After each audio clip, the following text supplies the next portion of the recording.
Ready? Okay. Hi, I'm Jennifer Durishan. I'm the head of marketing here at Prodigal. And so today we wanted to keep this short, and just if you have questions, just put them in the chat. So I wanted to chat with Shantanu Gangal here. Would you like to introduce yourself? Yeah, thanks for having me. So I'm Shantanu. I'm the CEO and founder of Prodigal. We are the intelligence layer for consumer finance, and excited to be here. Awesome. So at Prodigal, we are the pioneers of consumer finance intelligence. So let's start out by just explaining what that is, what we mean by that. Consumer finance intelligence touches all kind of financial decisions that people like you and I make. The classic kitchen or dining table discussions around like saving, investing, lending, borrowing, and all the choices that come with it. Awesome. So it's that collection of all of that personal finance information that's been organized and analyzed to reveal those insights. Exactly. Awesome. So what industries or teams does consumer finance include? So consumer finance includes everything from credit cards to auto loans to mortgages, which are the top three categories of loans that people take. Obviously, student loans has become a big category over the last 12 years. We are also seeing a great increase in how people think about like savings and investment options. All of those things fall under the ambit of consumer finance. In addition, there are bills and other utilities there are bills that we need to pay for, utilities and a bunch of other things. Those impact our wallets every single day and fall under the ambit of consumer finance. Yeah, so that is a lot. It's anything borrowing, lending, or any repayment, from debt collection and loan servicing, even healthcare and auto finance are some of the other industries. That's right, yes. So what problems does consumer finance intelligence solve? Consumer finance intelligence helps financial services companies make better choices for their consumers. It tells them what are the right options for consumers for making additional purchases, what are the options for them to pay off their current loans, get out of any kind of indebtedness, and make smarter, better choices that are at the right time, presented to them at the right time, but in the right medium, and frankly, extremely personalized to the situation at hand. Wow, so that's even short term, we have things like efficiency and productivity, and then even longer term, how we unite and analyze all of this massive amount of data. Exactly, and the way things have been happening for like the last 50 years is extremely staid and very, very low latency. While today there's a lot of information that is available to consumers, there's a lot of information that is available to lenders at their fingertips that we plan to integrate into this intelligence layer. Well, that's a great transition. So let's talk about what is generative AI. We've all heard that term recently, and would love for you to explain what it is. Generative AI is a class of obviously machine learning that takes into account the inputs that are available and generates new recommendations based on those inputs available. It has been obviously made extremely powerful with the advent of ChatGPT by OpenAI recently. But the category of generative AI is been around for like a lot longer, and relies on statistical principles to make very tailored recommendations. Okay, so that artificial intelligence that can create or generate something brand new. Brand new, absolutely, wow. And something that it hasn't seen before, but at the same time is tailored to your use case.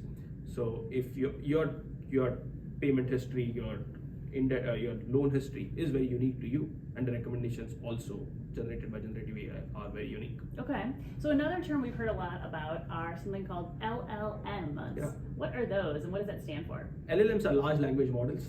Basically, it's gone into the entire corpus of human information and like how the language is, how words have kind of strung together to create language, to create information, and it understands them at a very, very fundamental level. And this new kind of category called LLMs rely on billions and trillions of tokens or like this data points that have gone into training these things that make them very well aware and very proficient at creating new conversation with people like you and me. Yeah. The term LLM just sounds like an understatement, though, too. It feels Yes. like large could be a much bigger word. Yeah, I think large is, we're talking like trillions. Right. So how does Prodigal use generative AI and large language models?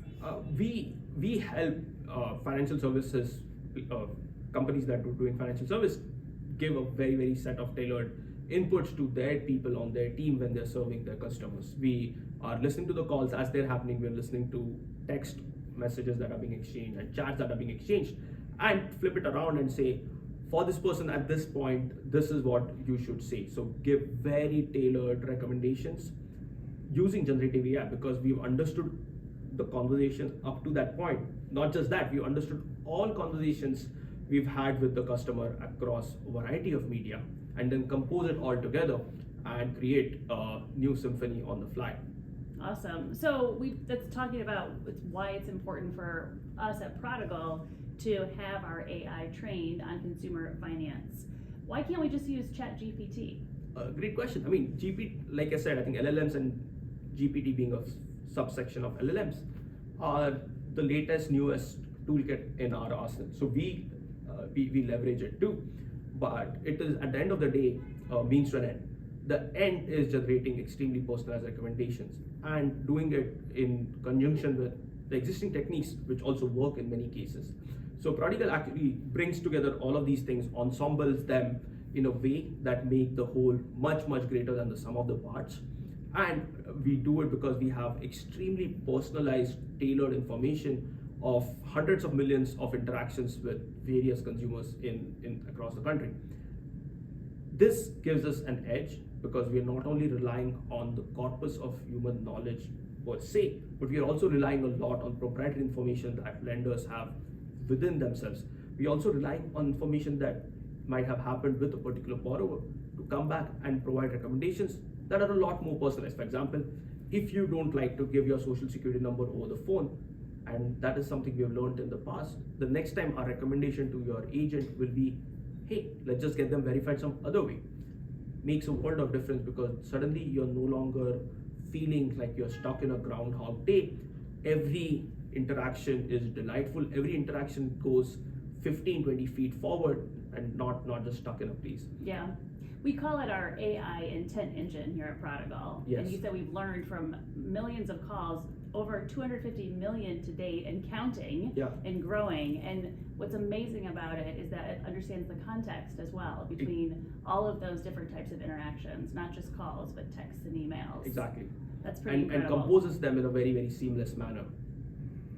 Yes, yeah. And our ultimate goal is to use those technologies to unite fragmented credit and lending the entire ecosystem. Isn't that right? Exactly. The biggest kind of the least common denominator across the industry right now, unfortunately, is like FICO credit scores. Maybe they are extremely low latency. They are very, very backward looking, and they are very depersonalized.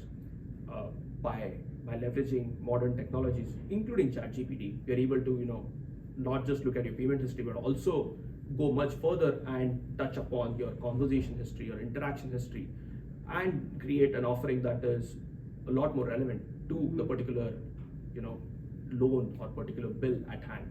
And as a result of it, the intelligence that we generate ends up being a lot more pointed. Yeah, so it's really important that it benefits those professionals in the consumer finance field, that they're using a solution that is built for them. For them, absolutely. In consumer finance. And then how do consumers, the end consumers, benefit when their lenders use a solution like ours? Consumers get a lot more. Firstly, they don't feel like, again, they're stuck in a Groundhog Day. Like, for example, if you have spoken with a bank previously, all of the interaction is cleanly summarized, highlighted, cross-referenced for the next conversation, and the recommendations, the triggers, and the prompts that the agent on the other side of the line gets when they're speaking with you rely on all of those things. So the conversation feels a lot more fluid. It is truly omni-channel. It is truly built upon all of your interactions with the person till that point.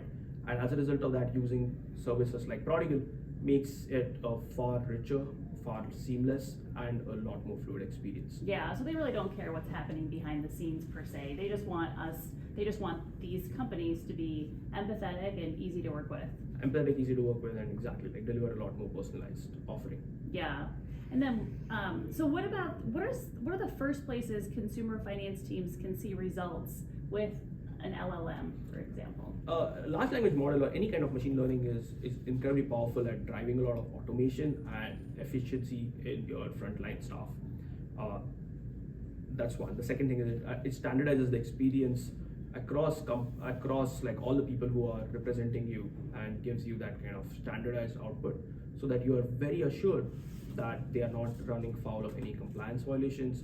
They are giving they're giving exceptional service every single time. Every single agent representing your brand has like a lot of superpowers at the fingertips that makes them the best agent they can be. Yeah, it's so important to automate all those manual tasks that don't really add a ton of value, but absolutely need to be done for compliance or regulation purposes. Also, a lot of the agents are frustrated because a lot of they want to serve the end consumer, but they just stuck they're stuck for hours sprinkled across a day in bureaucratic nonsense. Yeah. And automation brings a lot of delight in taking care of things that, frankly, they don't want to do anyways. Yeah. Well, one final question here. What should organizations looking for a large language model for consumer finance pay attention to? They should really understand if the model is built and tailored for their use case. Not just the core intent engine, but also are the workflows and user interfaces designed so that your team can really benefit from it. At one end of the spectrum, a lot of the research in this space is freely available, and it's in public domain, but that doesn't make it usable for you. So someone having the power of the technology available to you at your fingertips in a way that you can use, build and develop and deploy tomorrow makes a world of difference for financial services. Yeah, that's amazing. So not only is it trained in consumer finance, but also having that experience in the industry to learn and continue to get better over time is so important. And integrated with the rest of your workflows makes it like a very, very quick. Yeah, true integration with all the workflows. Yep. Well, that's awesome. Well, thanks so much. It was thanks great. Thanks for chatting with us.